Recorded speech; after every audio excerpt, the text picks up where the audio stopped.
एक मोठं हॉटेल होतं। त्या हॉटेलमध्ये एक 15-16 वर्षाचा मुलगा काम करत होता।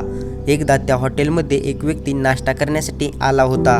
त्या व्यक्तीने नाश्ता केला आणि नाश्ता झाल्यानंतर बिल दिलं आणि त्या मुलाला टिप म्हणून दोन्ही हातात 2 नोटा धरल्या।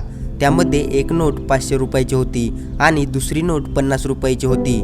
तो व्यक्ती म्हणाला, यापैकी कोणती पण एक नोट घे। मग मुलाने 50 रुपयाची नोट घेतली आणि तो मुलगा निघून गेला। त्या माणसाला आश्चर्य वाटले आणि तो माणूस पण नंतर निघून गेला। दुसऱ्या दिवशी तो माणूस परत आला आणि नाश्ता झाल्यानंतर परत त्याने तसेच केले। एका हातात 50 रुपयाची नोट आणि दुसऱ्या हातात 500 रुपयाची नोट धरली। मुलाने 50 रुपयाची नोट उचलली। त्या माणसाला वाटले, या मुलाला 50 आणि 500 रुपयाच्या नोटीतील फरक कळत नाही। आता तो मनुष्य दररोज नाश्ता करण्यासाठी येऊ लागला आणि जाताना मुलाला 500 आणि 50 रुपयाची नोट उचलायला लावायचा। मुलगा दररोज 50 रुपयाची नोट उचलायचा। एके दिवशी त्या माणसाबरोबर त्याचा अजून एक मित्र नाश्ता करण्यासाठी आला होता। नाश्ता झाल्यानंतर तो माणूस त्याच्या मित्राला म्हणाला, इथे काम करणारा मुलगा खूपच मंद आहे, त्याला 50 रुपये आणि 500 रुपयातील फरक कळत नाही। असे म्हणत त्याने त्या मुलाला बोलावून घेतले आणि हातात 500 रुपयाची आणि 50 रुपयाची नोट धरली। मुलाने 50 रुपयाची नोट घेतली। ते पाहून दोघं पण त्या मुलाला हसायला लागली। हा सगळा प्रकार दुसऱ्या टेबलवर बसलेला एक माणूस बघत होता। ते दोघं माणसं गेल्यानंतर त्या माणसाने त्या मुलाला बोलावले आणि म्हणाला, किती मूर्ख आहेस तू, तुला 500 रुपये आणि 50 रुपयातील फरक कळत नाही।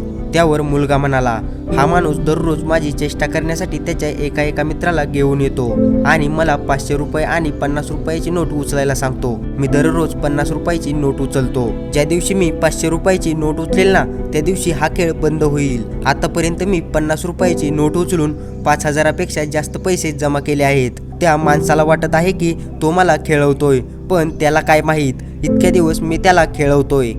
तर मित्रांनो, आयुष्य पण असेच आहे। प्रत्येक ठिकाणी हुशार आहे असे दाखवण्याची गरज नसते।